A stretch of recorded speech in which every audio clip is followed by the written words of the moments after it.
Ce n'est pas une vidéo qui doit devenir référence pour qui que ce soit, c'est un regard d'une astrologue, d'une personne, de quelqu'un. C'est un regard très subjectif sur la question du couple. Mon regard à moi, en fait, un regard ésotérique, astrologique, et ne prétend pas à être une vérité, ne prétend pas être quelque chose que vous devez absolument penser que c'est vrai, que c'est juste, que c'est comme ça qu'il faut penser. Au contraire, remettez en question et puis adoptez à votre vision ce qui vous parle le plus. En tout cas, moi, dans cette vidéo, je vais partager avec vous ma vision du couple moderne aujourd'hui. Comment je vois ça, comment je vois le couple en général, comment je vois l'évolution de tout ça, c'est-à-dire la façon dont chacun vit sa place dans le couple et les solutions que je vois qu'on peut apporter dans une vie harmonieuse avec l'autre. Et quand on en a bien sûr envie, hein, il faut avoir envie que le couple marche, que le couple fonctionne. Quand on en a envie, je vais apporter quelques solutions qui, à mon avis, peuvent peut-être aider. Mais d'abord, parlons des problèmes, c'est-à-dire parlons des problèmes que je vois, que le monde vit aujourd'hui, dans notre société, le problème des hommes et des femmes. Parce que dans une relation, il y a deux personnes, il y a l'homme et la femme. Chacun d'entre eux, d'entre nous, fait des fautes, c'est-à-dire ne fait pas assez, ne comprend pas assez, n'essaye pas de voir assez et ne comprend pas comment faire pour qu'une relation soit harmonieuse, pour qu'elle marche, comment arriver à ce résultat. Commençons par l'homme, parce que l'homme quand même c'est, à mon humble avis, le chef, c'est-à-dire c'est lui qui... pourquoi il est le chef? Pourquoi l'homme, à mon avis, doit avoir une place attribuée dans une famille? Je vais l'expliquer. Pour moi, l'homme, dans l'astrologie en tout cas, symboliquement, il est représenté par le soleil. L'homme, c'est la brillance, c'est le guide, c'est celui qui guide la famille, c'est celui qui montre le but de vie, c'est celui qui montre la direction où va aller un couple. C'est celui qui guide une relation. C'est celui qui doit être soutenu dans tout ce qu'il fait parce que le soleil, il a besoin de briller, il a besoin de donner, mais il a besoin aussi de recevoir. Quand on reçoit, on peut briller davantage, c'est normal, c'est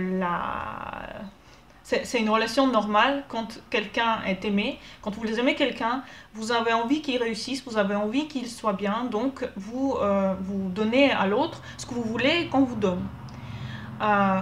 Pourquoi l'homme reste, pour moi, la clé d'une famille? Parce que le soleil ne peut pas être attribué à la femme.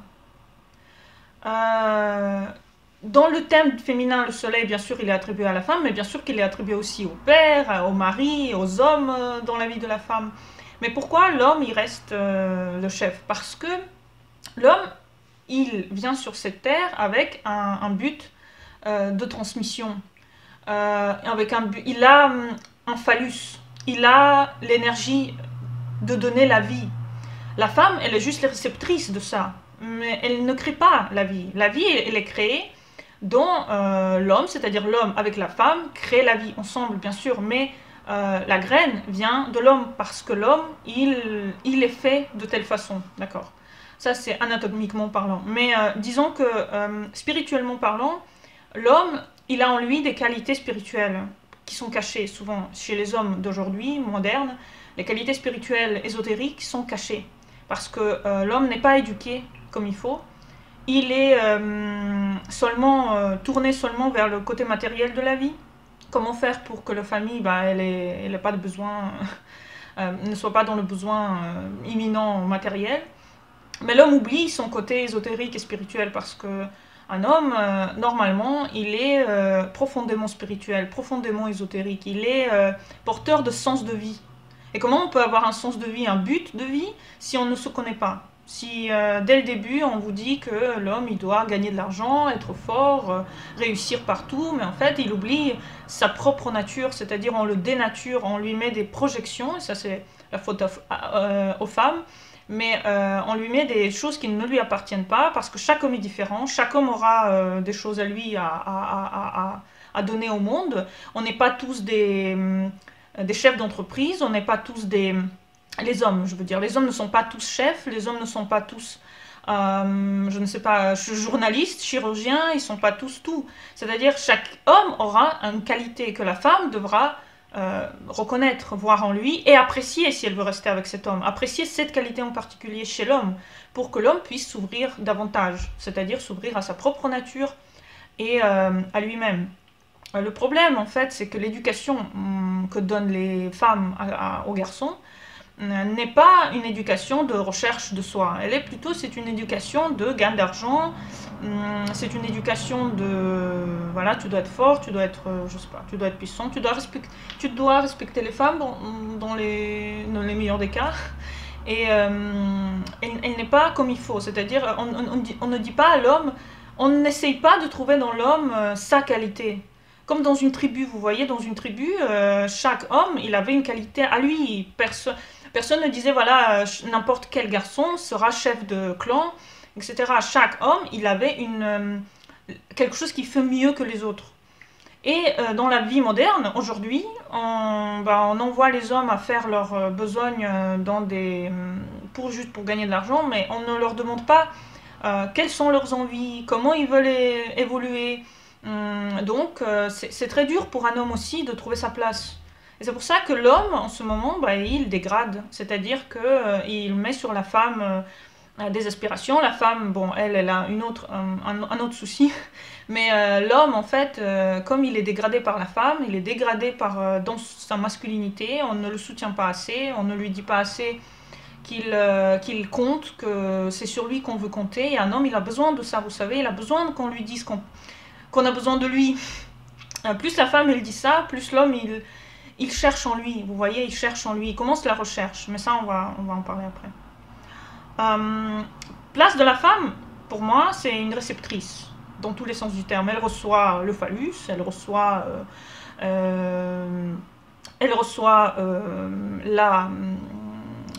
divinité, c'est-à-dire elle reçoit l'enfant, elle est réceptive, c'est-à-dire elle est émotionnelle, elle est beaucoup plus dans la sensibilité, elle est moins dans l'action, elle est plus dans le soutien, elle doit soutenir, elle peut être la muse, porteuse de vie, porteuse de sagesse, etc.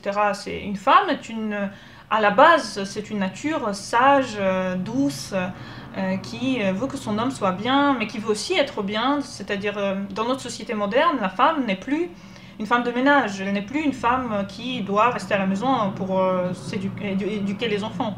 La femme aujourd'hui, elle veut travailler parce qu'elle a compris que c'est comme un homme, c'est pareil, elle a des aspirations, elle veut être indépendante et c'est normal. Mais c'est juste que je crois que dans notre société, il y a eu un problème. Il y a eu, comme les femmes ont été beaucoup soumise à l'homme pendant de nombreux siècles, etc., la femme, quand elle a commencé à s'épanouir et elle a commencé à devenir indépendante, la barre de cette indépendance, je crois qu'elle a un petit peu trop flanché. C'est-à-dire il y a eu un déséquilibre en fait. Aujourd'hui, un homme peut dire, voilà, tu as envie d'être indépendante, alors porte tes bagages. C'est pas vrai. Enfin, il y a eu un déséquilibre. Les hommes ont mal compris. La femme n'a pas assez bien expliqué que c'est pas du tout ça la question. La question est que la femme, elle a envie aussi peut-être de se réaliser. Pas toutes les femmes d'ailleurs veulent se réaliser, mais la majorité des femmes que je connaisse, elles veulent avoir une réalisation quelque part dans leur vie. C'est tout à fait normal. Et le problème, c'est que on s'est mal compris. C'est-à-dire la femme, elle s'est mal exprimée. Et l'homme, il a compris qu'il n'est plus utile, en fait. Il n'est plus utile, c'est-à-dire, vas-y, porte tes bagages tout seul, t'as plus besoin de moi pour gagner de l'argent, t'as plus besoin... Donc les hommes se sont un petit peu rabaissés, et ils sentent plus leur utilité. Et la femme, elle se sent comme si elle doit porter tout le poids, c'est-à-dire le poids de faire des enfants, de gagner de l'argent, de voir un homme qui est sur le canapé en train de rien faire, alors que c'est lui normalement qui porte la graine de la famille qui doit aller quelque part, c'est-à-dire c'est lui qui donne la direction, c'est le soleil. Le soleil a été un petit peu obscurci par quelque chose qui a été mal compris entre l'homme et la femme. D'où, bien sûr, la source du problème féminin, c'est les projections, parce que les femmes ont souvent des images des hommes qui sont complètement fausses par rapport à leur père, à leur expérience avec le père, avec les hommes en général dans la vie. Elle projette sur son homme des images qui sont fausses, c'est-à-dire des images qu'elle a vues dans sa vie. Elle projette des images fausses, donc elle ne voit pas son homme comme il est, elle ne demande pas des questions, elle ne demande pas comment il est, et elle n'essaye pas de savoir est-ce que son homme est chef, est-ce que son homme est plutôt un chasseur, vous voyez, par rapport au clan, comme je disais tout à l'heure. Comment il est son homme? Quel est quelque chose pour le... Pourquoi vous l'aimez en fait cet homme? Qu'est-ce qu'il y a chez lui que vous aimez? Et je pense que les femmes n'ont pas assez posé ces questions, elles ont juste projeté des images fausses du père, du mari d'avant, voilà, sur un homme, et ça continue, c'est-à-dire, voilà, elle se retrouve avec un autre homme qui n'est pas du tout comme son père, on est bien d'accord, c'est juste que les projections font qu'elle trouve en lui des qualités du père ou de quelqu'un d'autre, et elle dit, voilà, tu es comme mon père, tu es comme ma mère, etc. C'est terrible. Donc, la femme, elle doit faire un travail sur elle aussi, on est bien d'accord, mais l'homme aussi. C'est un travail à deux. C'est un travail à deux. Bien sûr, d'où le féminisme très très fort par rapport à tout ça. Mais tout ça doit s'équilibrer, c'est-à-dire c'est un équilibre à trouver entre les deux. C'est un équilibre à trouver entre deux personnes, entre la compréhension des deux. C'est-à-dire les deux doivent se soigner avant de rentrer dans une relation équilibrée. Mais pour se soigner, comment faire? Alors, les solutions, il y en a.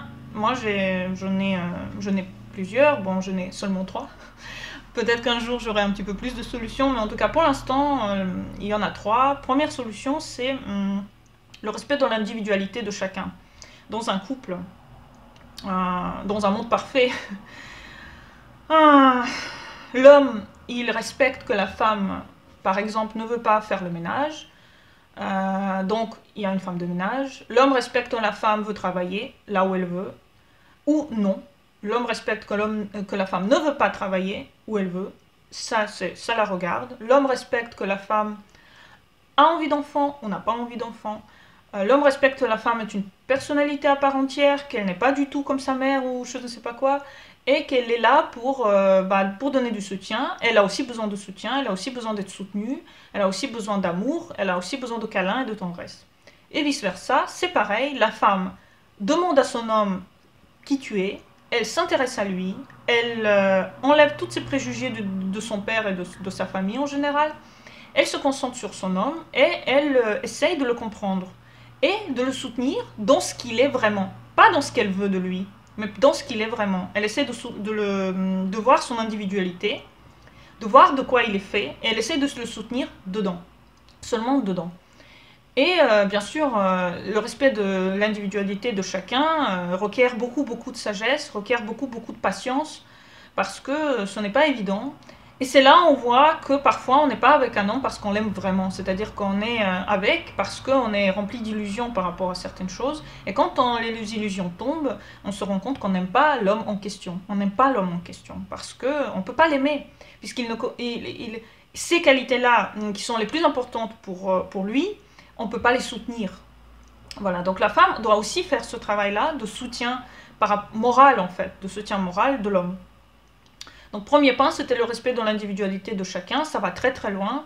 Et au début de la relation, c'est très très bien si les personnes se parlent beaucoup, s'intéressent à l'autre, comment il est vraiment, et n'essayent jamais bien sûr de le changer, l'autre, parce que c'est impossible de changer l'autre. Sachez-le, comprenez-le juste. C'est possible d'aider l'autre dans son chemin, de le soutenir dans son envie, dans sa réalisation. Mais si on voit que c'est impossible, que vous n'arrivez pas à soutenir, vous n'arrivez pas à accepter certaines qualités de votre homme ou de votre femme, c'est pas l'homme ou la femme pour vous, tout simplement. Si vous n'arrivez pas à accepter, mais il ne faut pas changer, parce que changer quelqu'un égale j'aimerais bien te transformer pour que tu ressembles à mon homme idéal, à ma femme idéale. C'est impossible. On est venu vivre ici, on est né seul, solitaire, on est sorti de notre maman, avec une personnalité, avec une envie, avec des envies. On n'a rien à donner, on n'a rien à prouver et on n'a rien à surtout comment dire, on n'est pas là pour que l'autre il soit content. Non, on n'est pas là pour ça. On est là pour que l'autre, avec nous, se sente pousser des ailes. Pour ça, il faut soi-même être bien. Et ça nous ramène à un point essentiel, c'est que chacun doit faire ce qu'il aime pour que l'autre soit inspiré par notre exemple. Ça, c'est un point numéro 2. Pour inspirer l'autre, il faut être inspiré soi-même. C'est-à-dire, si vous voulez, par exemple, que quelqu'un change ou que quelqu'un trouve sa voie, trouvez d'abord votre voie. C'est-à-dire, faites ce que vous voulez. Si vous voulez, ça fait longtemps que vous voulez écrire, écrivez. Si ça fait longtemps que vous voulez chanter, chantez. Si ça fait longtemps que vous voulez sculpter, sculptez. Voyager, faites des enfants, faites ce que vous voulez. Quand vous allez faire ce que vous voulez, l'autre en face, il va absolument s'y résoudre. C'est-à-dire, soit il va s'y résoudre dans le sens qu'il va être complètement admiratif de vous, il va aussi vouloir se réaliser dans ce qu'il aime, soit il y aura une séparation parce que l'autre ne va pas accepter comme vous êtes vraiment. Et heureusement qu'à un moment donné, vous le voyez et vous pouvez passer à autre chose. Donc il faut absolument que la femme inspire l'homme par son propre exemple et vice-versa, que l'homme inspire la femme. Et l'homme, c'est son but de vie d'inspirer. L'homme, c'est le soleil, donc il est là pour inspirer, pour mener la famille dans une direction. Donc l'homme, il peut donner par exemple, il peut dire, voilà, on peut aller vivre là, et puis la femme, au fur et à mesure que leur voyage se fait, la femme, elle se trouve des passions, elle se trouve des occupations, et elle se trouve comme une voie pour elle qui est la voie la plus idéale, celle qu'il faut pour elle, pour la femme. Et il faut que tout le monde sache qu'un homme est profondément spirituel, n'importe quel homme. N'importe quel homme est spirituel, plus spirituel que la femme. Pourquoi? Parce que je vous ai déjà expliqué que c'est le soleil. Donc la spiritualité, elle déborde d'un homme. Elle est la source de toute puissance, c'est la sagesse de l'homme. Et il faut que vous sachiez que la sagesse et la spiritualité de l'homme ne vient pas toute seule. C'est-à-dire qu'il y a des hommes qui restent toute leur vie fermés de leur sagesse. Pourquoi? Parce qu'ils n'ont pas eu de crise identitaire, c'est-à-dire ils n'ont pas eu de crise dans leur vie. Un homme ne peut pas devenir un homme sage et un homme qui mène une famille, un homme qui se réalise et qui comprend ce qu'il veut s'il n'a pas eu de crise. Je suis désolée de le dire, mais c'est vrai. La crise identitaire, c'est-à-dire en fait une forte compréhension de ce qu'on veut, vient des choses qui font mal en fait, bien sûr, comme du scorpion dans l'astrologie. Ça vient par la métamorphose.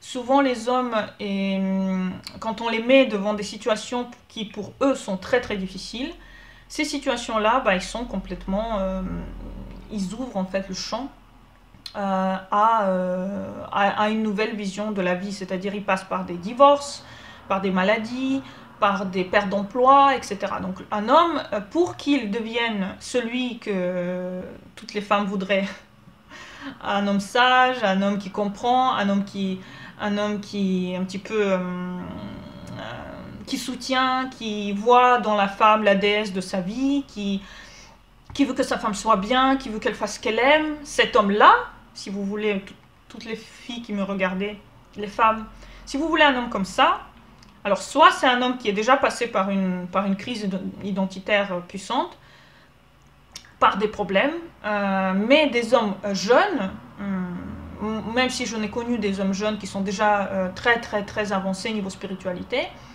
des hommes ouverts spirituellement, ça ne court pas la rue, quoi. Donc, et vous ne pouvez rien y faire. C'est pas vous qui allez amener le changement, puisque vous êtes juste la réception. C'est-à-dire la femme n'est pas là pour ouvrir à l'homme une problématique identitaire. Bien sûr, tous les cas sont différents. Vous pouvez avoir une synastrie qui fait que la femme, quand elle est à côté de l'homme, l'homme il change à côté d'elle. Bien sûr, vous pouvez tout avoir. Hein. Ne pensez pas que je suis rigide et que je dis des choses et après vous ne pouvez pas le remettre en question. Bien sûr, tout est possible dans un couple que la femme soit par exemple la source de changement de l'homme pour l'homme. Mais la femme, elle sera juste comment dire, un objet chez Dieu, ça veut dire, enfin, quelque chose, un objet de, quelque chose qui va être utilisé pour que l'homme il change. C'est-à-dire l'homme tout seul il change pas. C'est-à-dire voilà, ça n'existe pas, un homme tout seul qui change. Il y a beaucoup de choses qui doivent précéder